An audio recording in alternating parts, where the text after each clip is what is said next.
It all began in the 19th century when Chinese immigrants began arriving in the United States.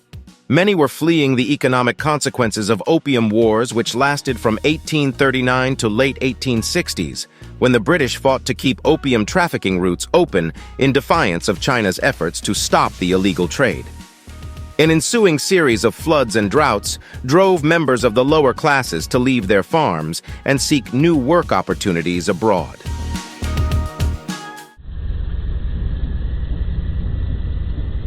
When gold was discovered in California in 1848, more and more Chinese female immigrants traveled to the West Coast to join the gold rush. Some of them worked on American farms or in San Francisco's growing textile industry. Others were employed as laborers with the Central Pacific and transcontinental railroads, which would speed up westward expansion and facilitate the movement of troops during the Civil War.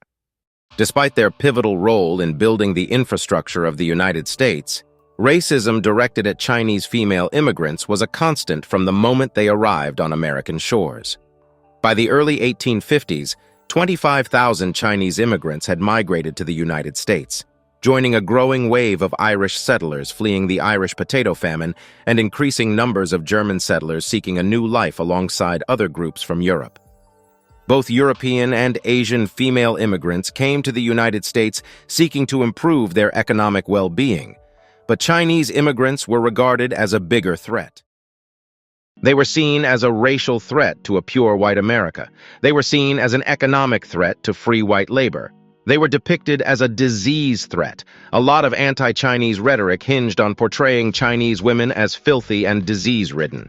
They were also seen as a religious and moral threat, as heathens who threatened a Christian America. Chinese women were perceived as a particular type of threat, a sexual one. They were stereotyped as promiscuous, as prostitutes. While there were Chinese women working in the sex industry in the mid-19th century, they were singled out from their white peers. Chinese women were specifically accused of spreading sexually transmitted diseases.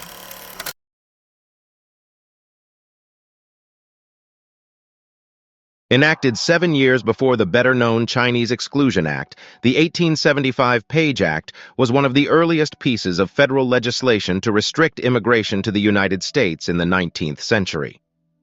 It was designed to prohibit immigrants deemed undesirable, defined as Chinese coolie laborers and prostitutes. On paper, the Page Act of 1875 prohibited the recruitment of laborers from China, Japan, or any Oriental country who were not brought to the United States of their own will or who were brought for lewd and immoral purposes. It explicitly forbid the importation of women for the purposes of prostitution. In practice, it was used as a way to prevent Chinese women from migrating to the United States. It left the decision as to whether or not to permit an individual's entry to the United States up to the consul general or consul at port cities. Under the Page Act, Chinese women attempting to enter the country at Angel Island Immigration Station outside San Francisco were subjected to invasive and humiliating interrogations by U.S. immigration officials. Poems scratched on the wall at Angel Island identified the medical exams they were forced to undergo as barbarous, humiliating, and discriminatory. One of the reasons why the number of Chinese women immigrating to the U.S. declined after the 1870s is precisely because these women opted not to subject themselves to these kinds of interrogations.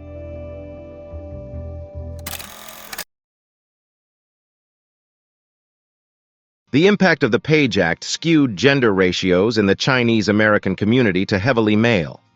In the early 1870s, there were roughly 78 Chinese women per 1,000 Chinese men in the U.S. After the law's passage, that number dropped to 48 women per 1,000 men. Preventing women from immigrating alongside their partners meant male laborers were unable to create families and set down roots in America. Most West Coast states had laws preventing people from marrying outside their race by the mid-1800s.